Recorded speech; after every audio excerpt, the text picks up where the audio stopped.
जय हिंद दोस्तों। स्वागत है आप सभी का हमारे यूट्यूब चैनल में।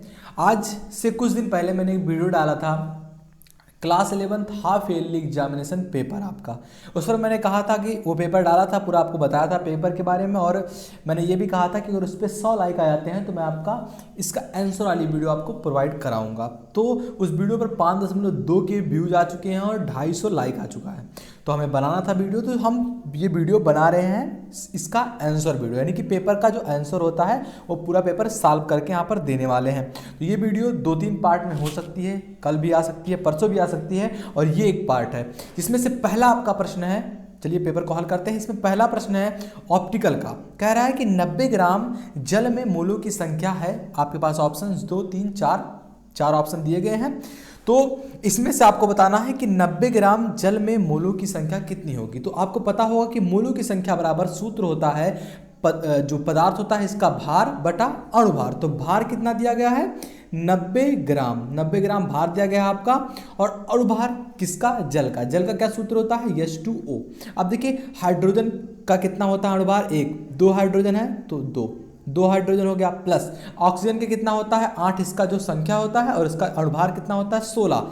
तो यानी कि टोटल कितना हो गया? 18। तो 90 से जब आप 18 में भाग करेंगे, 90 से 18 में भाग करेंगे, कितना हो जाएगा आपका? 18×5 = 90, यानी कि मोलों की संख्या कितनी है? 5। तो करेक्ट आंसर आपका ऑप्शन चौथा हो जाएगा। अगर वीडियो पसंद आए तो लाइक जरूर करना, चैनल पर नए तो चैनल को सब्सक्राइब कर लो। देखिए अगला कह रहा है, ये बड़ा ही इंपॉर्टेंट प्रश्न आपका है। अगर आप हाफ ईयरली या फिर आप एग्जाम देने जा रहे हैं, पूरा आपका जो सालिना होता है एग्जाम देने जा रहे हैं, इसमें ये इंपॉर्टेंट आपका क्वेश्चन होता है, जरूर क्वांटम संख्या से ये प्रश्न उठाता है। कह रहा है कि यल बराबर अगर 3 है, यल बराबर 3 उपकोष में इलेक्ट्रॉनों की अधिकतम संख्या कितनी हो सकती है। तो यल बराबर आपको पता होगा क्या होता है? दिगंशी क्वांटम संख्या। और यल बराबर 3 में कितने कक्षक होते हैं? 7 कक्षक होते हैं, क्योंकि ये यफ का फंक्शन है। तो इसमें 7 कक्षक हैं। अब आपको पता होगा इस तरह से बनाया जाता है। इसमें 2 इलेक्ट्रॉन होते हैं, एक ऐसा दिखाया जाता है, एक ऐसा दिखाया जाता है। इसमें 2 इलेक्ट्रॉन होते हैं। अब एक कक्षे में एक कक्षा है, उसमें 2 इलेक्ट्रॉन है। 7 कक्षा है तो कितने इलेक्ट्रॉन होंगे? 14। तो करेक्ट आंसर क्या होगा? आपका ऑप्शन चौथा। आगे बढ़ते हैं। हमारा अगला प्रश्न है, कह रहा है कि हैलोजन की प्रथम इलेक्ट्रॉन बंधुता उच्च होती है कि कौन से हैलोजन की जो होती है, हैलोजन ग्रुप के क्या होता है आपका? यक्स से इसे प्रदर्शित करते हैं, हैलोजन ग्रुप को यक्स से। और यक्स में क्या क्या होता है? क्लोरीन, ब्रोमीन, आयोडीन और आपका फ्लोरीन होता है। तो इसमें कह रहा है कि जो इलेक्ट्रॉन बंधुता किसकी उच्च होती है, तो सबसे ज़्यादा इलेक्ट्रॉन बंधुता किसकी होती है? क्लोरीन की। क्लोरीन सबसे क्रिया कर लेता है, इसकी इलेक्ट्रॉन बंधुता सबसे उच्च होती है। आपका घ प्रश्न क्या कह रहा है कि निम्न में से प्रबल ऑक्सीकरण है, इसमें से कौन सा प्रबल ऑक्सीकरण है? तो ये भी आपका हाइड्रोजन ही है। इसमें सबसे प्रबल ऑक्सीकरण जो होता है ये फ्लोरीन होता है, फ्लोरीन F2। ये फ्लोरीन है, ये सबसे अधिक ऑक्सीकरण होता है, प्रबल ऑक्सीकरण होता है। तो करेक्ट आंसर आपका ऑप्शन क्या हो जाएगा? 1। गा जो आपका प्रश्न था, इसमें क्या पूछ रहा था? इलेक्ट्रॉन बंधुता किसकी उच्च होती है? तो क्लोरीन की। लेकिन जब प्रबल ऑक्सीकरण की बात की जाए तो वहां फ्लोरीन होता है।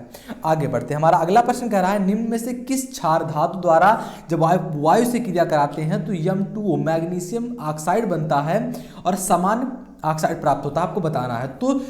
तो करेक्ट आंसर क्या हो जाएगा? आपका ऑप्शन 3, लिथियम। लिथियम जो होता है, ये लिथियम धातु से अगर आप क्रिया कराते हैं वायु की उपस्थिति में तो M2O बन जाता है, यानी कि मैग्नीशियम ऑक्साइड बन जाता है। ये समान ऑक्साइड प्राप्त कर लेता है। तो करेक्ट आंसर आपका ऑप्शन तीसरा हो जाएगा, लिथियम। आगे बढ़ते हैं। हमारा अगला प्रश्न कह रहा है कि 27 ग्राम एल्युमिनियम ऑक्सीजन के कितने ग्राम से पूर्णता करेगा, कितने ग्राम में वो मिल जाएगा? तो 24 ग्राम आपका करेक्ट आंसर हो जाएगा। 24 ग्राम में वो पूर्ण रूप से मिल जाएगा। करेक्ट आंसर आपका ऑप्शन चौथा हो जाएगा। आइए दूसरे प्रश्न की ओर बढ़ते हैं। आइए आगे बढ़ते हैं। अब आपका दूसरे का प्रश्न था कि आयनन ऊर्जा से आप क्या समझते हैं, ये आपको बताना था। तो ये प्रश्न आपका था और ये इंपॉर्टेंट प्रश्न है, लगातार ये इसमें पूछा जा रहा प्रश्न आपका क्लास 11th का है। तो ये इस पेपर के नज़रिए से नहीं, आपके एग्जाम के नज़रिए से बड़ा ही इंपॉर्टेंट प्रश्न होने वाला है। और ये जानकारी भी प्राप्त करेंगे आप इससे कि आयनन ऊर्जा क्या है। तो बड़ा ही ईजी होता है। किसी विलगित मतलब क्या होता है? अकेला, कोई अकेला गैसीय परमाणु के बाह्य कोश से इलेक्ट्रॉन को निकालने में जितनी ऊर्जा व्यय होती है उसी की मात्रा को आप क्या कहते हैं, आयनन ऊर्जा कह देते हैं। तो आयनन ऊर्जा क्या है, फिर से आपको बता रहा हूं, कोई गैसीय परमाणु, कोई भी हो सकता है गैसीय परमाणु, इसके बाह्य कोश में, बाह्य कोश जो बाहर का जो गोला होता है इसे कोश कहते हैं, बाहर के जो कोश में से इलेक्ट्रॉन भरे रहते हैं, इन इलेक्ट्रॉन को निकालने में जितनी ऊर्जा, जितनी एनर्जी खत्म होती है, जितनी मात्रा में वो खत्म होती है, उसे आप क्या कहते हैं, आयनन ऊर्जा। आई होप आप समझ गए होंगे। आप परिभाषा बनाकर भी लिख सकते हैं, आपका गलत नहीं किया जाएगा, लेकिन आपको उसमें लिखना ये पड़ेगा कि क्या है।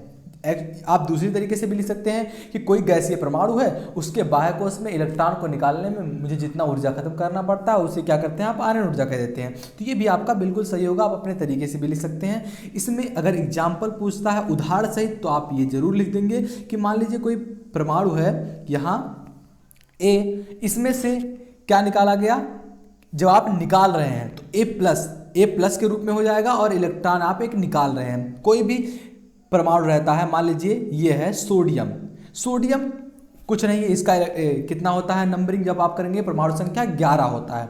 तो इसमें से आप एक इलेक्ट्रॉन निकाल रहे हैं, इसके पास कितने इलेक्ट्रॉन है, इलेक्ट्रॉनों की संख्या ही परमाणु क्रमांक होती है। तो परमाणु क्रमांक यानी कि 11 परमाणु क्रमांक है, तो इलेक्ट्रॉन भी कितने होंगे, 11 होंगे। इसमें से आप एक इलेक्ट्रॉन निकाल रहे हैं, इसमें से एक इलेक्ट्रॉन आप बाहर निकाल रहे हैं, एक इलेक्ट्रॉन। तो देखिए यहाँ क्या हो जाएगा, प्लस हो जाएगा। जब आप इलेक्ट्रॉन किसी से निकालते हैं तो वो धनात्मक प्रदर्शित करता है, धनात्मक गुण प्रदर्शित करता है, और ये एक इलेक्ट्रॉन बाहर निकल जाएगा। इसी गुण को आप क्या कहते हैं, आयनन ऊर्जा। चलिए इसी सोडियम से हम समझ लेते हैं कि आपका कैसे निकलता है। तो मान लीजिए ये आपका नाभिक 1 2, पहले में कितने होते हैं इलेक्ट्रॉन, 2 इलेक्ट्रॉन होते हैं। मान लीजिए यहाँ एक इलेक्ट्रॉन है, यहाँ एक इलेक्ट्रॉन है, और दूसरे में कितने होते हैं, 8 इलेक्ट्रॉन। आपको पता होगा, मैं ऐसे भर दे रहा हूँ, 1 2 3 4 5 6 7 और 8 इलेक्ट्रॉन दूसरे में होते हैं। लेकिन आपको पता है सोडियम पर जो होता है परमाणु, इसमें कितने इलेक्ट्रॉन होते हैं, 11। तो अभी तो 10 हुआ है, तो एक बाहर।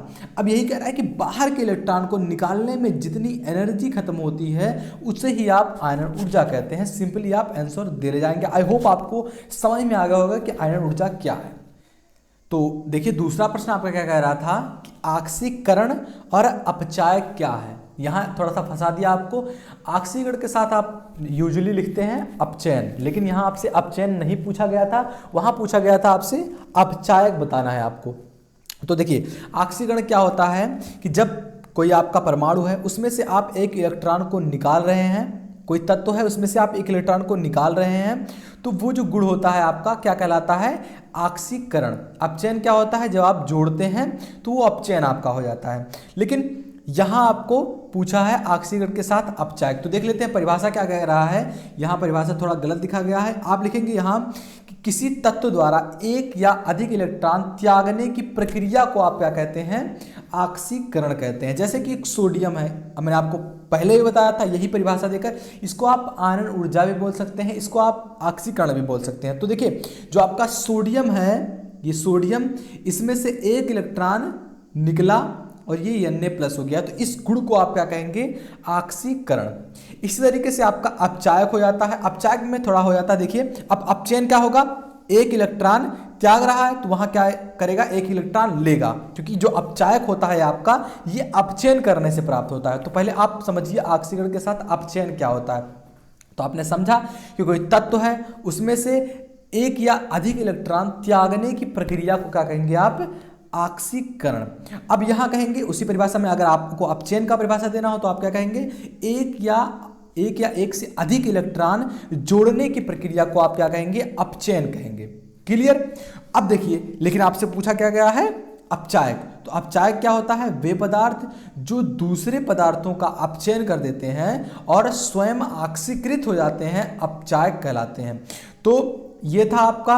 अब इसके साथ आपका परिभाषा पूछा गया था। आप चाहे का आपको परिभाषा फिर से बता देते हैं कि वे पदार्थ, कोई पदार्थ है जो दूसरे पदार्थों को अपचयन कर देते हैं। कोई पदार्थ है उसका अपचयन कर दिया, उसमें से एक इलेक्ट्रॉन को जोड़ लिया और स्वयं ऑक्सीकृत हो जाते हैं, यानी कि स्वयं से एक इलेक्ट्रॉन बढ़ा लेते हैं। ऑक्सीकृत मतलब बढ़ाना, बढ़ा लेते हैं, अपचायक कहलाते हैं। अब इसका अगर आपसे परिभाषा पूछ लिया, आपने दे दिया, उसके बाद उदाहरण आपका जरूर पूछेगा इसमें से। तो उदाहरण आप क्या लिखेंगे, देखिए अब उदाहरण दे रहा है। उदाहरण में क्या कह रहा है, जो आपका फेरिस क्लोराइड है HBr, यानी कि हाइड्रोजन ब्रोमाइड से जोड़कर क्या बना रहा है, फेरस क्लोराइड या फिर Cl2 बना रहा है, और ब्रोमीन बना रहा है, Br बना रहा है, और H2 बना रहा है। तो इसमें क्या कह रहा है, देखिए HBr का पहले अपचायक हुआ, अपचायक है क्या, HBr अपचायक है, और जो कि क्या कर दिया, FeCl3 को FeCl2 में अपचयित कर दिया।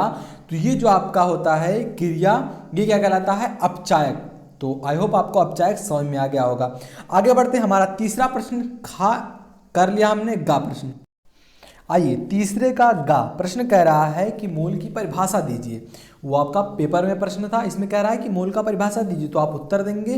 देखिए मोल का परिभाषा कई तरीकों से आप दे सकते हैं। इसमें से एक तरीका ये भी है कि कार्बन 12 समस्थानिक के ठीक 12 ग्राम में उपस्थित परमाणुओं की संख्या को मोल कहते हैं। मोल क्या है, कार्बन 12 C12, इसमें एक ये आपका प्रोडक्ट बन गया। इसमें से क्या कह रहा है, इसके समस्थानिक में 12 ग्राम आप निकाल लिए, 12 ग्राम उपस्थित जो परमाणु हैं इनको आप निकाल लिए, इन्हीं की संख्या को आप मोल कहते हैं।